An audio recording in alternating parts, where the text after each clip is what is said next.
it was cool in reflecting before this and even in reaching out to you to co-lead this event. I'm like, I actually don't think I'm exaggerating to say you're probably one of the world's foremost experts on the intersection of solo mindfulness practices and relational practices, both in terms of your lived experience, but also knowledge. Um, and so, like, I wonder what you see as some of the like unique benefits of solo practice and some of the unique benefits of relational practices. Yeah, that's a great question. I mean, on one hand, it's strange because like how, there's a saying like how you do anything is how you do everything. Mhm. And there would be a lot of times when I was at the monastery and the abbot, the head teacher would give talks, and I would just write in my notes. I'd be like, "This is circling. What he just said is exactly what relational practice is like." Mm. But he was actually talking about life or meditation or something. And so there's a way in which there's so much overlap Mm. and yet also difference. Um, there's like some paradox about how can everything be the same but also different at the same time. Um, Mm. and yeah, so it's weird. Like I did 3 solo cabin retreats for 3 winters, and so well, I guess they weren't all winters, but they were each about 3 months long. So I spent about 9 months total in a cabin by myself, and then we also did week-long meditation retreats every month. So I definitely did a lot of quote unquote solo practice.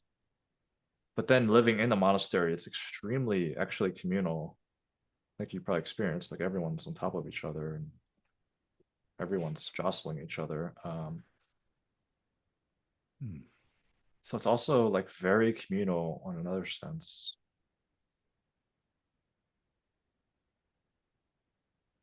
Mm. I think one of the things I really loved about bringing circling or relational practices, I keep saying circling because that's what it was back then, but bringing relateful to the monastery was a lot of people that get into meditation or solo practice are usually people that kind of in some way feel more comfortable being by themselves and in a way want to get away Mm. from people or the world and actually find this sense of like peace or calm inside themselves through meditation or solo practices. And what was so amazing to do something like relateful with people or group relational practice was they found out that, oh, I can cultivate that same sense of presence and Mm. ease and aliveness interacting with people that I might have just given up like thinking that's a whole Mm. separate world that I have to change my shape to be some other person when I'm around people. And so it was so amazing for me, first for me when I had that experience, and then being able to share that with other people. But like, no, there's actually a way you can be with people Mm. that is still in truth and love and connection and peace and presence and all that. And it was also interesting seeing the opposite of like seeing people go for relational practices and having like really ecstatic, like deep, profound spiritual states that were confusing them, and they're like, okay, maybe I should do some meditation or other things to um, figure out what the hell's going on here. Mm. I don't feel like I answered your question, but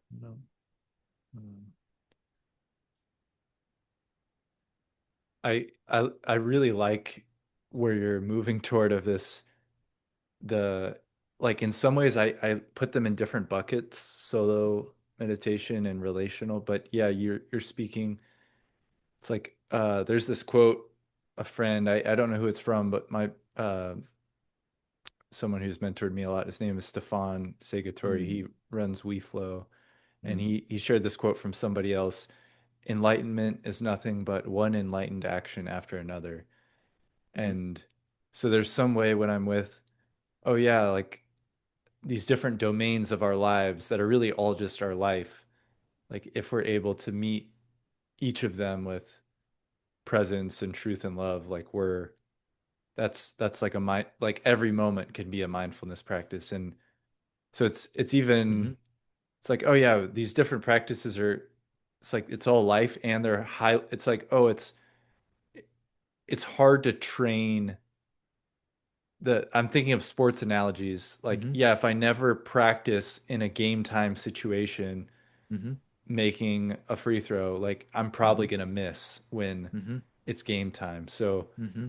these relational contexts where often we get triggered or lose connection with ourselves or lose connection with the moment or fall into habits where we're not listening to what's alive. It's like, oh yeah, these relational practices are just helping us remember Mm-hmm.